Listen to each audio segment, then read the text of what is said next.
aquel tiempo dice Jesús a sus discípulos: voy para aquel que me envió y ninguno de vos me pregunta ¿para dónde vais? Porque él vos dice estas cosas, a tristeza enchió vos corazón. Digo vos porém a verdad, a vos convém que eu vou, porque si eu no for, no virá a vos o Consolador. Mas si for, eu vos lo enviaré.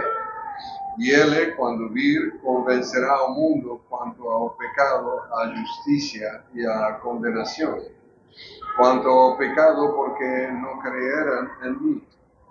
En cuanto a la justicia, porque voy para el Pai. Y vos no me veréis más. Y cuanto a su condenación, porque el príncipe de este mundo ya está condenado. Tenho ainda muitas coisas a dizer vos, mas vos não podeis compreender agora. Quando vir, porém, aquele Espírito de verdade, ele vos ensinará toda a verdade. Ele não falará de si mesmo, mas dirá tudo o que tiver ouvido e anunciará a vos as coisas que estão para vir. Ele me glorificará, porque recibirá do que é meu e vos lo anunciará. Deus.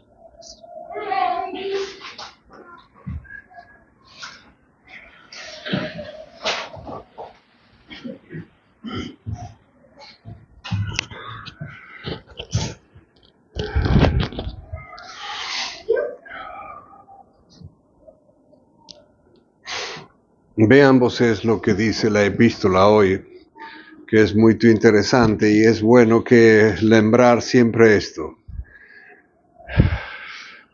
Dice: toda dádiva excelente y todo don perfecto ven do alto, desciende do Pai das luces, no cual no há mudanza ni sombra de vicisitud. O sea, en una palabra, Dios no muda, Dios no cambia. Y la religión que Dios nos da es igual que Él.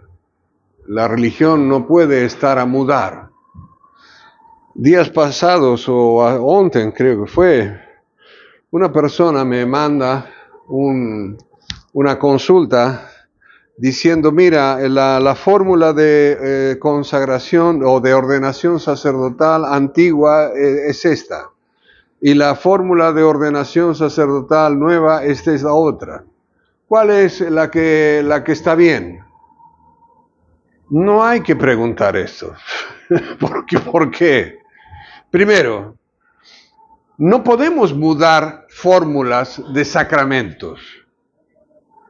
Cuando la iglesia da una fórmula de sacramento, por ejemplo, la fórmula del bautismo, yo no la puedo mover. Si viene mañana un papa, no puede cambiar una fórmula de sacramento. ¿Por qué? Porque si la cambia, indicaría que hubo algún error, alguna imperfección durante 20 séculos. Es un absurdo. ¿Por qué el enemigo se ha encargado cuando tú lees, por ejemplo, el Concilio Vaticano II, hay un documento en donde dice sobre el sacramento del bautismo, revísese; sobre el sacramento de la Eucaristía, revísese; sobre el sacramento del orden, revísese? ¿Cómo?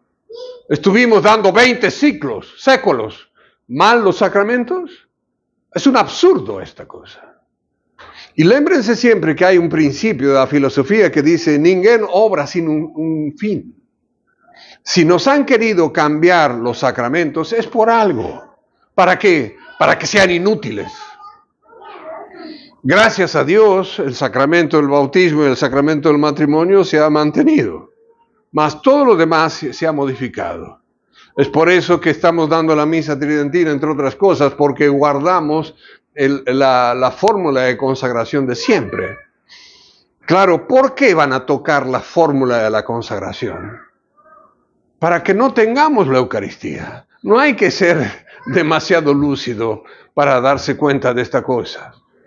Entonces, si han modificado todos los sacramentos, ha sido para que no tengamos los sacramentos. Y al no tener los sacramentos, no tenemos la gracia.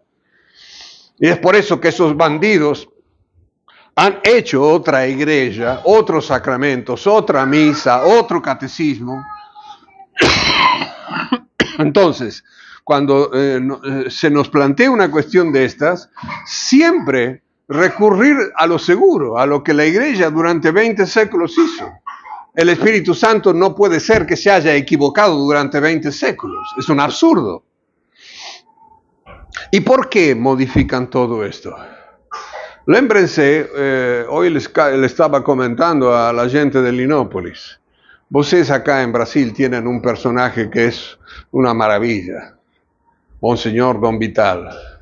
Un obispo que, en razón de los ataques a la masonería, el cuitado Don Vital terminó envenenado por la masonería, en fin, y murió en el exilio. ¿Por qué la guerra de la masonería a Don Vital? Porque Don Vital publicó uno de los proyectos que tenían unas cartas que se encontraron de los masones. ¿Y qué decían esas cartas? Esas cartas decían, estamos trabajando para que un día los católicos sigan nuestras banderas acreditando seguir las de Pedro. Va a llegar un día en que los católicos van a seguir nuestras banderas y acreditando seguir las de Pedro. Vamos a tener un día en que vamos a tener un papa a nuestra medida. Y ese primer papa a su medida fue Roncalli, que era masón. Y todos los que le siguieron están en la misma línea. Entonces, ¿por qué atacar el papado? Ustedes piensan que el Papa es el personaje más importante del planeta.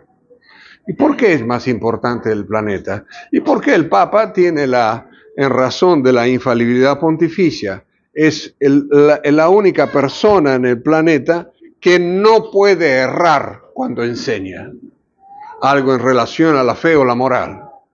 Claro, el enemigo dijo no.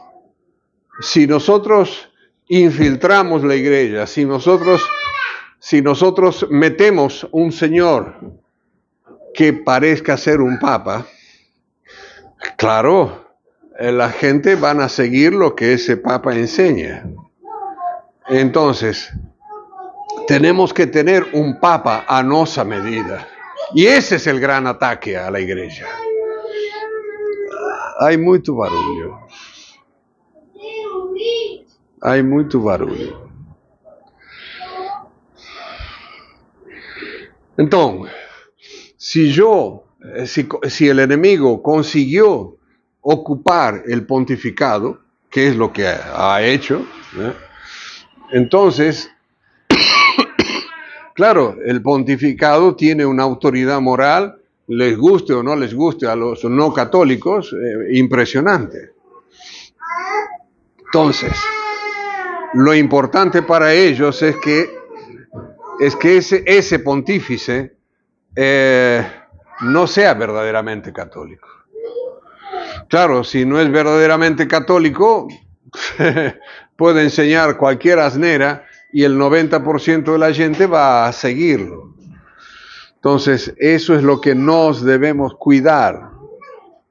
¿En qué? Y porque no el pontífice, lémbrense que en razón de la infalibilidad pontificia no puede enseñar el error. Y si tenemos un pontífice, por ejemplo, que nos está a decir que va a seguir la línea del Vaticano II, va a seguir la línea magisterial de Bergoglio, bueno, sabemos que ese señor no es católico, y no es pontífice, no es nada. Y entonces debemos evitar creernos que ese señor es pontífice. Entonces, ¿cómo sabemos que no es pontífice católico? Porque enseña el error. ¿Cómo el Vaticano II va a modificar los sacramentos? Es una asnera. ¿Cómo el Vaticano II va a promover el ecumenismo? Es un pecado contra el primer mandamiento. Entonces, así sabemos perfectamente que esos señores no son pontífices. Y padre, ¿y qué vamos a hacer si no tenemos un pontífice? Fica en paz. Estamos viviendo el misterio de iniquidad que profetiza el mismísimo Cristo. Entonces, ficamos en paz. Tenemos 260 papas anteriores. Si tenemos alguna duda sobre algo, consultamos el magisterio de 260 papas anteriores, que siempre es la misma línea de formación. Los papas en los 260, ninguno dijo nada opuesto a lo que la Iglesia siempre enseñó. ¿Y por qué? Porque el Espíritu Santo es el que nos está a falar. Pero cuando salta alguna de estas ratas que nos dicen que todas las religiones prestan, que la Virgen es una muchachita como cualquier otra, etcétera, etcétera, por Dios, por Dios. Ahí sabemos perfectamente, pip, pip, pip, sabemos que eso no es de Dios. ¿Por qué? Porque rompe la línea de la tradición, del magisterio de siempre. Entonces nos debemos guardar, como dice el apóstol Santiago. Dios es inmutable. Dios no se muda. ¿Y por qué es inmutable? Y porque es la infinita perfección. Si Dios pudiese ganar una perfección, es porque antes no la tenía.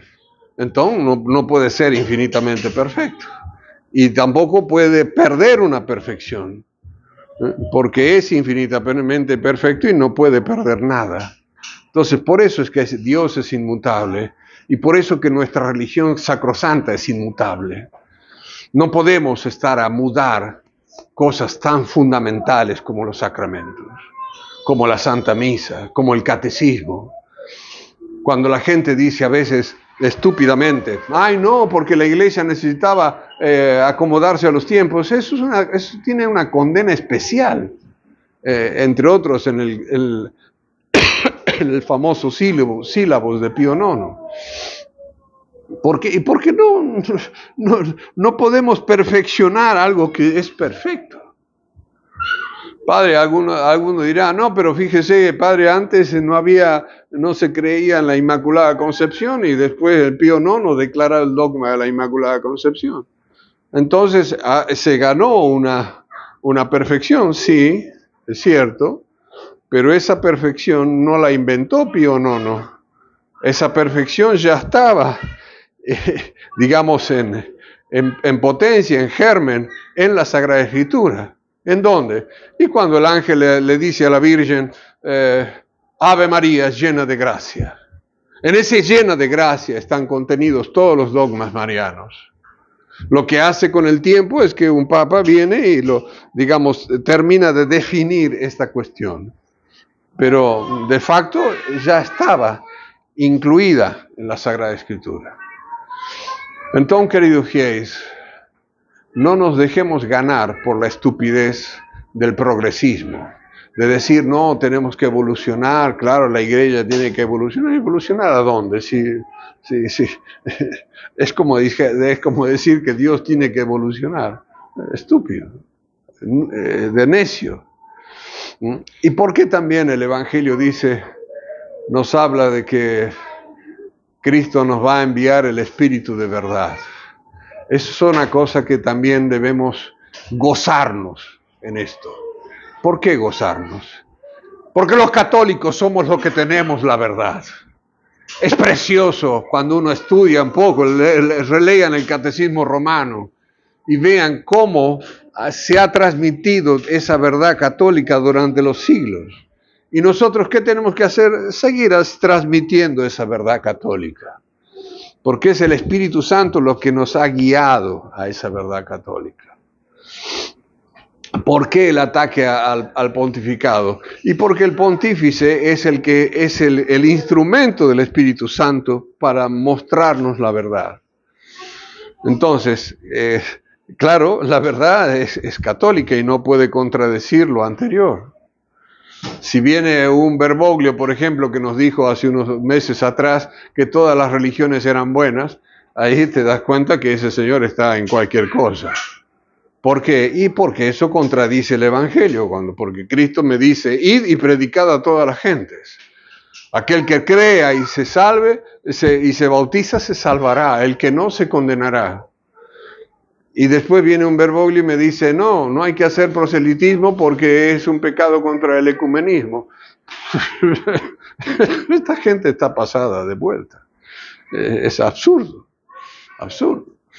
Entonces ahí vemos cómo esa verdad se ataca por estos modernistas. Entonces nosotros seguimos fieles al Espíritu Santo, fieles a la enseñanza magisterial de 260 papas. No tenemos que andar consultando a ninguno de estos modernistas que se han inventado cosas. Por ejemplo, Juan Pablo II decía que todos somos hijos de Dios. ¿Qué? Sí, todos somos hijos de Dios. Y este León creo que también dijo algo parecido. ¿Qué dice acá? El evangelio que leemos al final de la misa dice: todo aquel que cree en su nombre será hijo de Dios. O sea, somos criaturas todos de Dios, estamos de acuerdo. Pero hijos de Dios recién cuando nos bautizamos. Y creemos. Pero si no, no. Somos criaturitas de Dios y nada más. Claro, estos señores dicen: no, somos todos hijos de Dios. No, tranquilo. No es así. Si no, el Evangelio de San Juan se equivocó. Y el Evangelio de San Juan lo dictó el Espíritu Santo y lo escribe San Juan. El Espíritu Santo no se puede equivocar en algo tan fundamental, y que por otra parte la Santa Madre Iglesia nos lo recuerda al final de cada misa. Para ser hijos de Dios debemos acreditar en Dios, en Jesucristo, y bautizarnos. Entonces, que me vengan con el cuento de que somos todos hijos de Dios. No, tranquilos. No. No, para nada. Para nada. Entonces, queridos fieles, primero, aguardar la inmutabilidad de la doctrina. Aguardar la inmutabilidad de lo que hemos recibido y que debemos transmitir. Todos, especialmente estos niños que han traído las flores a la Virgen. Yo estaba pensando, qué importante es que estos niños hagan veneran a la Santísima Virgen, le traigan flores. ¿Por qué? Porque son cosas que marcan. Y estos niños saben que ahí está su Amai. Mai de Dios y Mai de nos. Entonces, estas cosas se tienen que transmitir. Mañana nosotros vamos a pasar, pero los niños deben mantener esa devoción. Los niños deben mantener ese afecto, ese amor, la doctrina que hemos recibido de nuestros antecesores. Pero ¿qué vamos a transmitir si nos estamos mudando continuamente que muda el Padre Nuestro, muda el credo, muda la misa, muda el catecismo? ¿Qué vamos a transmitir? Entonces, para poder transmitir debemos ser fieles a lo que hemos recibido y no entrar en la estupidez del progresismo. Hay que renovarnos, no, renovarnos, que se renueven ellos, que se renueven los enemigos de la iglesia. Nosotros seguimos siempre firmes. Y así un día, con la ayuda de Dios y de la Virgen, alcanzaremos la vida eterna. Ave María Purísima.